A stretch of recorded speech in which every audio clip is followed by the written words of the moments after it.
అంటే ఎందుకు అది తెలంగాణ ఐడెంటిటీని ఉపయోగించుకోవాలని చూస్తే టీఆర్ఎస్కి ఉపయోగపడ్డది. మీకు ఇలా లెక్క తీయండి. సో మీకు ఏ పార్టీ అయినా, మీకు YSR Congress party, so Telangana article 3 ప్రకారం చేయండి, మమ్మల్ని ఎందుకు అడుగుతారు అన్నారు, సమన్వయం అన్నారు, ఆనయం అని ఈనయం అన్నారు, తెలంగాణకి వెళ్ళిపోయారు. అందువల్ల ఎప్పుడు కూడా ఒక పొలిటికల్ ఐడెంటిటీ తన ఐడెంటిటీ పైన పాలిటిక్స్ నడపక రాజకీయ అవసరాల కొరకో ప్రయోజనాల కొరకో ఇతర ఐడెంటిటీలతో కాంప్రమైజ్ అయితే, కొలాబరేట్ అయితే తమ ఐడెంటిటీ అదృశ్యమవుతుంది, రాజకీయంగా తాము బలహీనపడతారు.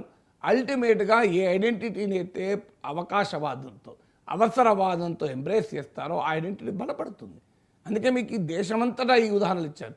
కాశ్మీరీ ఐడెంటిటీ హిందుత్వతో కలిస్తే హిందుత్వ ప్రివేల్ అయింది, కాశ్మీర్ ఐడెంటిటీ బలహీనపడ్డది. జాట్ ఐడెంటిటీ బీజేపీతో కలిస్తే జాట్ ఐడెంటిటీ బలహీనపడ్డది, బీజేపీ బలపడ్డది. సిక్ ఐడెంటిటీ బీజేపీతో కలిస్తే సిక్ ఐడెంటిటీ బలహీనపడ్డది, బీజేపీ బలపడింది. ఒడియా ఐడెంటిటీ బీజేపీతో కలిస్తే ఒడియా ఐడెంటిటీ బలహీనపడ్డది, బీజేపీ బలపడ్డది. ద్రవిడియన్ ఐడెంటిటీ బీజేపీతో కలిస్తే బీజేపీ నిలబడ్డది, ద్రవిడియన్ ఐడెంటిటీ దెబ్బతిన్నది. మీరు లెక్కంతది అండి. మీకు Vokkaliga identity, caste identity, MBC ఐడెంటిటీతో కలిసిన పార్టీలనే ఎగిరిపోయాయి కదా. సార్, ఈ హిస్టరీ అంతా చంద్రబాబు నాయుడు గారికి తెలియదా, పవన్ కళ్యాణ్ గారికి తెలియదా? కానీ తప్పని పరిస్థితి. అది మీరు వాళ్ళని అడగాలి, నన్ను అట్లా తెలియదని ఎట్లా అంటాను. తెలిసినా కూడా చాలా సందర్భాల్లో పొలిటికల్ ఎక్స్పీడియన్సీ అంటారు. ఇప్పుడు తక్షణం ఏంటి అవసరము? తక్షణం బలపడాలి, తక్షణం జగన్మోహన్ రెడ్డి మత విశ్వాసాలను రాజకీయంగా ఉపయోగించుకుంటే హిందువులంతా తమ వెనకాల ర్యాలీ అవుతారు. జగన్మోహన్ రెడ్డి క్రిస్టియన్ కనుక జగన్మోహన్ రెడ్డి యాంటీ హిందూ అని చెప్పితే జనం ఈజీగా నమ్ముతారు. అందులో బీజేపీ కూడా తమతో కలిసినప్పుడు ఈజీగా నమ్ముతారు. అందువల్ల జగన్ను టార్గెట్ చేయడానికి ఉపయోగించుకుంటున్నారు. కానీ ఈ ప్రాసెస్లో అర్థం కానిది ఏంటంటే, ప్రాసెస్లో అర్థమయ్యేది కేసీఆర్ కాంగ్రెస్ను కొడితే బీజేపీ లేచింది. మీకు గమనించండి, తెలంగాణలో కేసీఆర్ ఏమనుకున్నాడు, కాంగ్రెస్ ఎమ్మెల్యేలందరూ నేను లాక్కుంటా, కాంగ్రెస్ అడ్రస్ లేకుండా పోతుంది, కాంగ్రెస్ ముక్త్ భారత్ మోడీ అన్నాడు, నేను కాంగ్రెస్ ముక్త్ తెలంగాణ చేస్తా అన్నాడు. ఏమైంది? కేసీఆర్ ముక్త్ తెలంగాణ వచ్చింది, కాంగ్రెస్ ముక్త్ తెలంగాణ రాలే. మీరు గమనించండి, జరిగింది అదే కదా. ఉదాహరణ, బీజేపీ పవర్ఫుల్గా లేచింది కదా. ఎందుకు మీకు అంటే వాడు కేసీఆర్ చెప్తాడు, పొట్టోని పొడుగోడు కొడితే పొడుగోని పోచమ్మ కొడుతుంది, పొట్టోని పొడుగోడిని కొడితే పొడుగోని పోచమ్మ కొట్టాడు. పొట్టోడు ఎవరు? పొట్టోడు కాంగ్రెస్, పొడుగోళ్ళు ఎవరు? కేసీఆర్ కొట్టిండు. కేసీఆర్ని ఎవరు కొట్టిండ్రు? పోచమ్మ కొట్టింది, బీజేపీ కొట్టింది. ఇక్కడ కూడా అదే జరుగుతుంది. ఇక్కడ పొట్టోడు ఎవరు? వైసీపీ, పొడుగోడు ఎవరు? టీడీపీ. ఇప్పుడు టీడీపీ వైసీపీని కొడితే బీజేపీ వచ్చి టీడీపీని కొడుతుంది. ఇది మీకు దేశమంతా జరిగింది కదా. ఎందుకంటే that is how the people react. ఎందుకంటే నీ ఐడెంటిటీ నీకుంటుంది కదా, నీ ఐడెంటిటీ నీకుంటుంది. ఇప్పుడు నాగేశ్వర్కు విశ్లేషణ చేసే ఐడెంటిటీ, అది వదిలేసి నేను బాలసుబ్రహ్మణ్యం అవుతానని పాటలు పాడు మొదలు పెడితే నేను ఎస్పీ బాలసుబ్రహ్మణ్యం కాను, నేను నాగేశ్వరం మిగిలను. జరిగేది అదే, నేను నాగేశ్వరం మిగిలను. నేను ఎప్పుడు ఎంత చేసినా ఎస్పీ బాలసుబ్రహ్మణ్యం కాను. సో అందువల్ల నీ ఐడెంటిటీ నీకే. You have to build on your own identity. You have to, కొన్ని సందర్భాల్లో నీ ఐడెంటిటీకి పెద్ద ఛాలెంజ్లు రావచ్చు, కానీ మళ్ళీ నువ్వు నిలబడ్డావు అనుకోండి, ఎన్నడో ఒకరోజు ప్రజలు యాక్సెప్ట్ చేస్తారు. ఏ ఐడెంటిటీకి ఛాలెంజ్ రాలేదు? హిందుత్వ ఐడెంటిటీ ఛాలెంజ్ రాలేదా? 2024లో 60 సీట్లు తగ్గలేదా మోడీకి? మళ్ళీ గెలిచాడు కదా హర్యానా, మహారాష్ట్ర, ఢిల్లీ.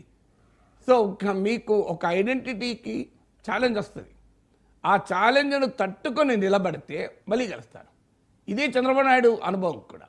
చంద్రబాబు నాయుడు ఐడెంటిటీకి పవర్ఫుల్ అటాక్ వచ్చింది 2004లో, ఓడిపోయాడు. కానీ అర్థం చేసుకున్నాడు, ఓన్లీ ఎకనామిక్ రిఫార్మ్స్ అంటే సాధ్యం కాదు, ఓన్లీ ఐటీ అంటే సాధ్యం కాదు అన్నాడు. సంక్షేమ పథకాలు కూడా అనుకూలంగా మారాడు.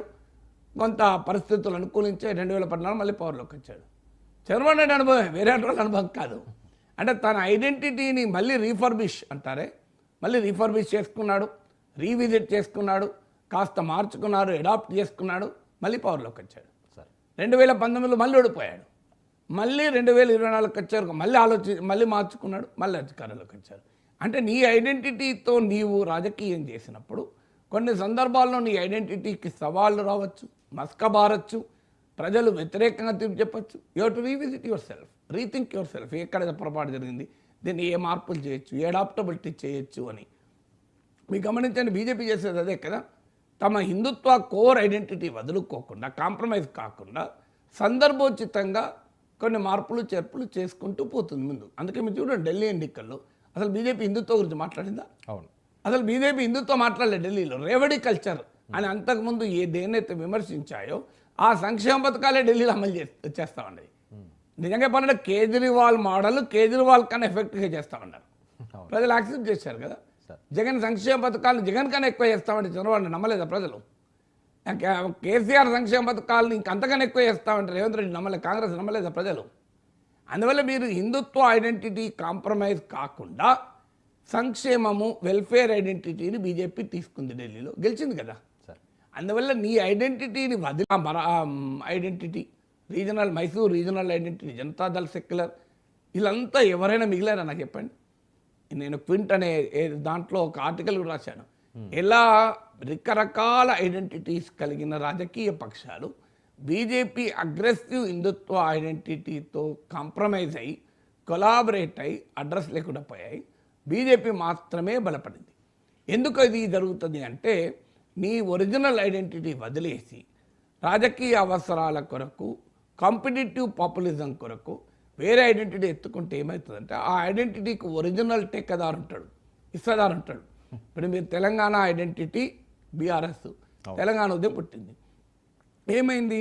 తెలుగుదేశం పార్టీ తెలుగు వాళ్ళ ఐక్యత కొరకు పుట్టిన పార్టీ 2009లో టీఆర్ఎస్తో కలవటానికి ఎర్రనాయుడు కమిటీ వేసి తెలంగాణకు లెటర్ ఇచ్చి అందరికన్నా అసెంబ్లీలో రైజ్ చేసి అఖిలపక్షంలో రోషయ్య ప్రభుత్వం నిలదీసి చంద్రబాబు నాయుడు మీరు పెడతారా బిల్లు మమ్మల్ని పెట్టమంటారా అని ఆఖరికి ఏమైంది? తెలంగాణలో తెలుగుదేశం అదృశ్యమైంది, టీఆర్ఎస్ మిగిలింది.